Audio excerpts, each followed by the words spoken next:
tubwira abera bo mwisi, abantu bagaragaza kwera kw'Imana nibo fura Imana yishimira bonyine. Kaze nshuti zabwira Yesu TV, Imana ibaha umugisha mwinshi muri nshuti nziza. Arabampamagara, arabanyandikira, arabansura, mwese ndabakunda. Yesu mwiza abaha umugisha. Nkunda kuvuga ko Yesu ari we mwiza kubera ko ni byose kumufite, nta kintu na kimwe abura. Imana ibaha umugisha mwinshi, mbahaye ikaze mu ijambo ry'Imana, mukomeze mufashwe. Muraho neza, Mwami Yesu abane namwe kandi abishimire. Nabonye abantu bakunda kumva ijambo ry'Imana cyangwa icyo umuntu asuhuje avuga bataba benshi cyane, ariko nabo ni umugisha kubera ko hari abantu benshi bakunda umuziki n'indirimbo kandi nabyo ni byiza, ariko mujye muvanga indyo y'imvange n'iryoha cyane. Imana ibaha umugisha mwinshi, ndabasuje mu izina rya Yesu. Abari hirya, abari hafi n'abari kure, Mwami Yesu abane namwe. Nitwa Bwira Yesu, nzahora mbibwira cyane ko ari n'ababa baje ako kanya batari bamenya uwo bari kuganira, ariko amazina yanjye nitwa Bwira Yesu Betsheba, ndi umubyeyi mfite umugabo n'abana 4. Yesu mwiza udakiranirwa bampera umugisha. Mwami w'amahoro abaha umugisha. Hanyuma rero hari ijambo ufite riri gufasha ubugingo bwanjye, kandi icyo umuntu afite nicyo afashisha abandi. Icyo ufite burya nicyo uha abandi, kuko icyo udafite ntiwagitanga cyane rwose. Icyo bagusanganye nicyo ubaha. Noneho rero nanjye ndikumva ijambo ry'Imana rifashije, ndumva nifuza kuribafashisha, namwe mugubwe neza. Yesu abaha umugisha. Mwami Yesu turagushimiye, ijambo tugiye kuvuga riturukuru rwose kandi riraboneye. Turasabye kugira ngo rikore icyo wagambiriye ko rikora, kandi umwuka wera riherekeze mu izina ryiza rya Yesu, amen. Murakoze cyane. Dusome Zaburi igice cya 16 umurongo wa 2. Hari ijambo ryiza ryambwiye ngo, nabwiye Uwiteka nti, ni wowe mwami wanjye, nta mugisha mfite utari wowe, amen.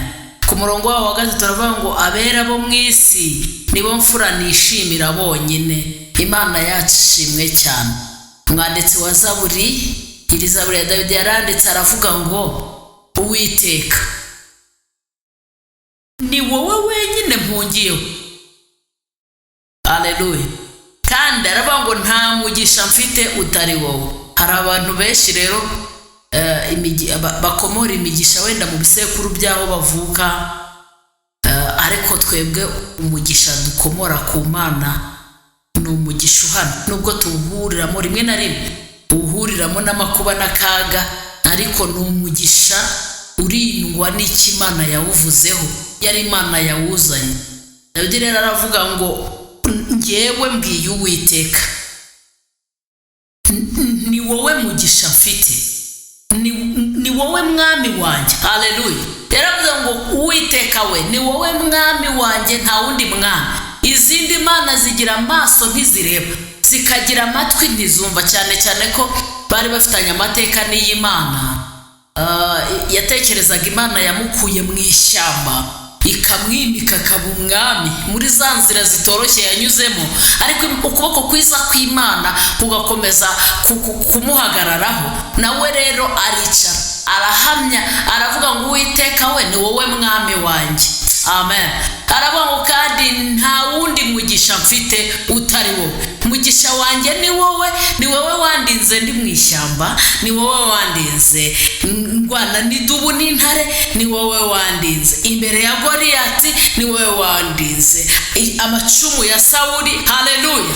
Aricara aravuga ngo nta wundi mugisha mfite utari wowe. Mbese umugisha wanjye, ibyo ntunze no kubahwa kwanjye njyewe Dawidi, nta wundi mugisha mbikomoraho, nta bundi buhanga bikomoka kuri wowe. Aravuga ngo Uwiteka we ni wowe mwami wanjye. Arabihamya kugira ngo natwe abazaba bariho uyu munsi tuzamenye guhamya kwa Dawidi, kandi natwe dukwiye kubihamya. Ngo nanjye nje nkabwira Yesu mvuga ngo Uwiteka we ni we mwami wanjye, nta wundi mugisha mfite utari wowe. Abana mfite ni wowe wabamaye, urugo mfite ni wowe warwubatse, ibyo ntunze nanjye ubwanjye ni by'uwo mucunguzi, haleluya. kandi mbikomora kuri wowe. yo hari umuririmbyi waririmbye neza aravuga ngo nta wundi mugisha mfite utari wowe, kuva nkivuka ni wowe naragijwe, uhereye igihe nabaga mu nda ya mama, kuri wowe gusa niho mbonera ibyiza, kuri wowe Mana niho mbonera ibyiza. umwanditsi araneze aravuga ngo mwami kuri wowe niho nuburiye amaso, mbere gutabarwa kwanjye kwavaye ku Uwiteka honyine niho guturuka, kandi ku Mana yaremye ijuru n'isi. Imana ihimbazwe. hari abantu bari bugendane nanjye babizi neza ko Uwiteka ari we mwami wabo, kandi ko ari we mugisha bafite. umugisha dufite ni Kristo. umugisha dufite ni ukuba twaramenye Kristo. Imana ihimbazwe. Dawidi rero aricara aravuga ati ngewe nabwiye Uwiteka nti ni wowe mwami wanjye, ntugatekereze ko hari ahandi nzajya, ntugatekereze ko hari undi nzabwira ibyanjye. Dawidi aravuga ati umva ni wowe mwami wanjye, kuko nabo nabibwira ntibanabyumva, ariko wowe Uwiteka we uri umwami wanjye iteka. iyo nkubwiye uranyumva, iyo muye n'amakuba n'akaga urantabara, iyo nshumuye urambabarira, ni wowe mwami wanjye. haleluya. mwami Yesu abaho umugisha. umurongo wa 3 aravuga ngo abera bo mu isi nibo mfura Imana yishimira bonyine.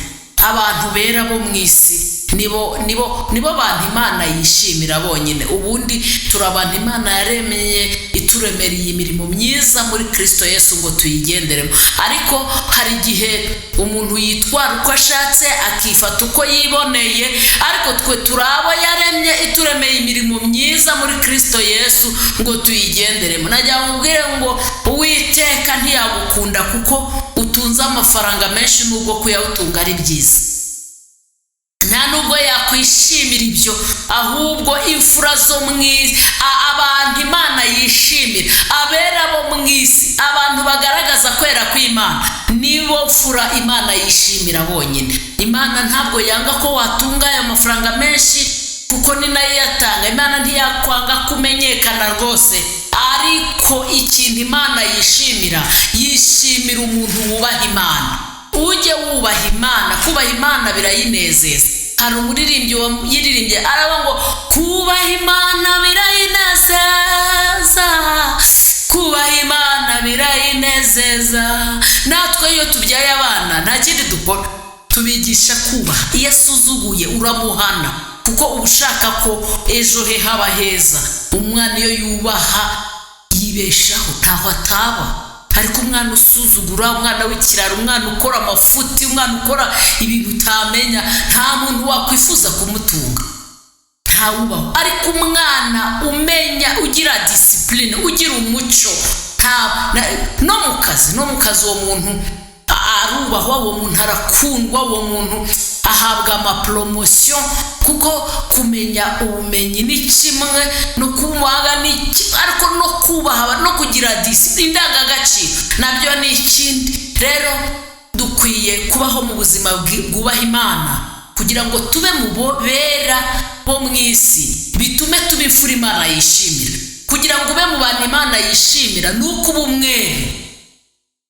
umwera mu ngeso zawe, umwera mu byo uvuga, were abantu bakureba, were abantu batakureba, were ku manywa na nijoro. muri ibyo aravuga ngo tunganira Imana ubudasiba, uhora uyisenga kandi uyumvire, yubana n'abayo, yufashe indushyi, ntusibe na rimwe kuyikorera. yubana n'abayo, ufashe indushyi, ntusibe na rimwe gukorera Imana, kandi ubaha Imana birayinezeza. ubaha Imana birayinezeza. korasi nageze gutera, umumama umwe arambwira ati umbabarire uyisubiremo, ariko yaravuga ngo ndabizi neza, ndabihamya, Imana ikunda umuntu yubaha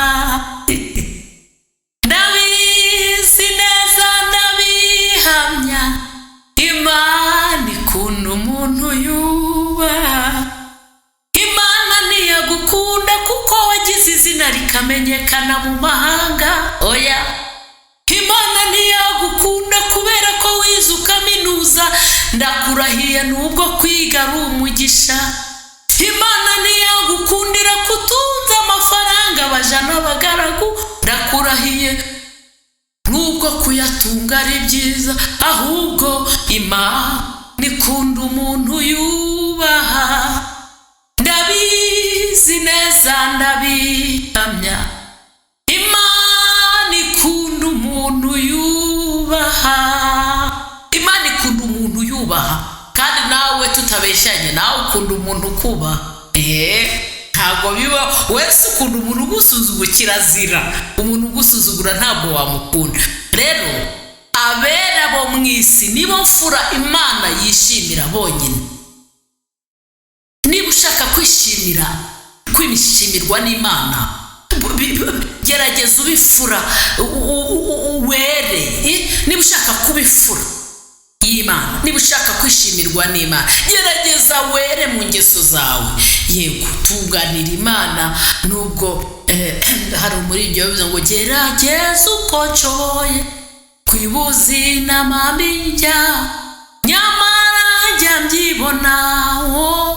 Jyumboneza, ndabizi neza ko Imana ibizi ko tukiri mu isi, dufashe igihe kinini mu ntambara turwana n'isi na Satani, ariko kandi jya ugerageza gutunganira Imana, umwere mu ngeso zawe, bizatuma Imana ikwishimira.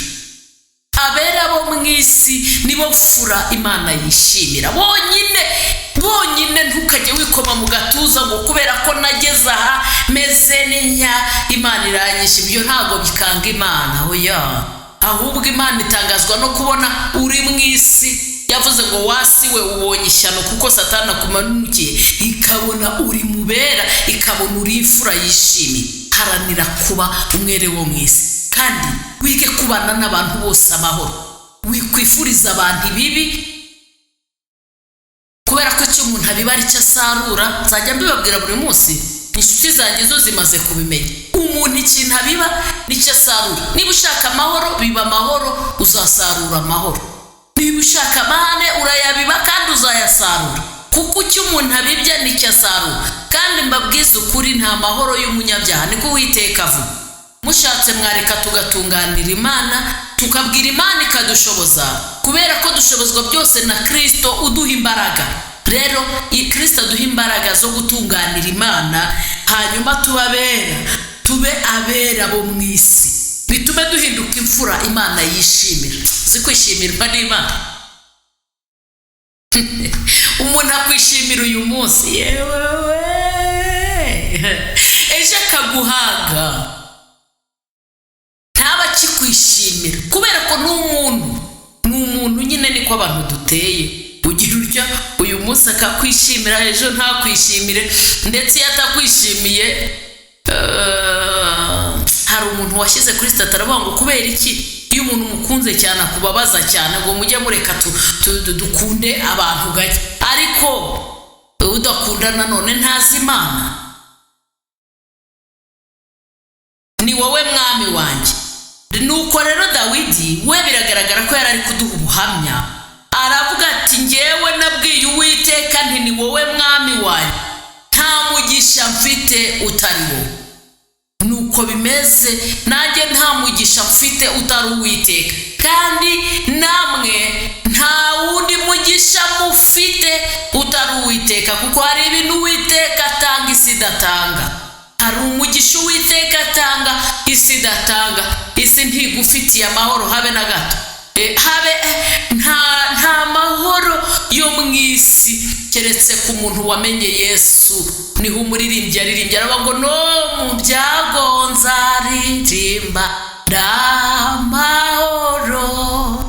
Abantu baba muri Kristo Yesu nibo baba amahoro. Abandi bo rwose ibintu byaracanganye, nta handi hasigaye ubuzima, ni muri Kristo Yesu.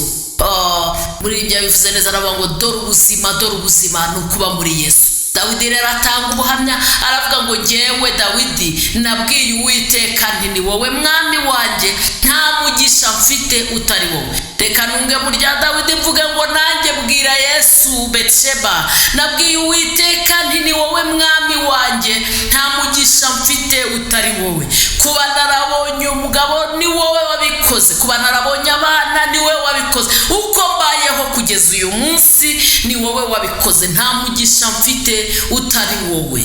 Aravuga ngo kandi abera bo mu isi nibo mfura Imana yishimira. Uharanire kuba mubera bo mu isi, itera Imana kukwishimira. Nta kindi kintu kijya gituma Imana yanezerwa ngo yishime, ahubwo irebye abera bo mu isi nibo batuma yishima. Utera Imana kwishima, nayo izakwishimisha ibyishimo bihoraho, ko bizaba kuri bo, bizaba ku bantu bamenye Imana. Imana ibahe umugisha mwinshi, mugire amahoro menshi, kandi mukunde kuba mubera bo mu isi, mukunde kuba mufura Imana yishimira. Haleluya. Kubera ko nabibabwiye nzabisubiramo ubu ntakwishimira uyu munsi, ejo ntibikunde kuko ni umuntu.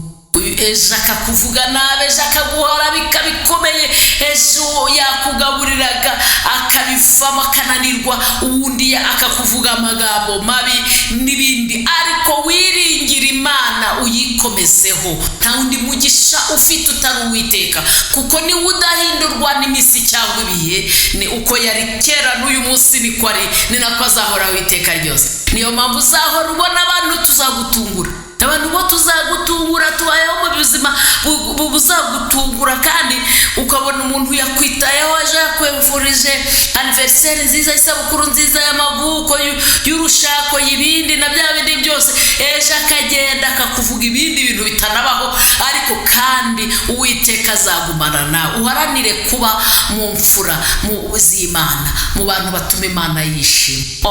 Muremye w'ijuru n'isi, abirengeye abantu barabahemukira, ndetse babahanga amaso bakabakoza isoni. Wowe ntujya uhemuka kandi ntukoze isoni, habwa ikuzo Mana yacu kuko urabikwiriye. Nzajya mbwira abantu mwese mwa nshuti zanjye, mumenye neza ko nta wundi mugisha mukwiye kugira utari Uwiteka. Imana ibahe umugisha, mugire amahoro, mubeho mu buzima, nanjye mbeho mu buzima, utume Imana yishima. Imana iterwa ishema no kuba yaraturemye, kandi Imana inezezwe no kuba turiho. Imana ibahe umugisha, twige gukora neza kuko nitwe bifitiye inyungu muri ubu buzima, kandi nyuma y'ubu buzima hari ubundi tuzabona n'ubugingo buhoraho. Ndabakunda. Mwami Yesu abahe umugisha.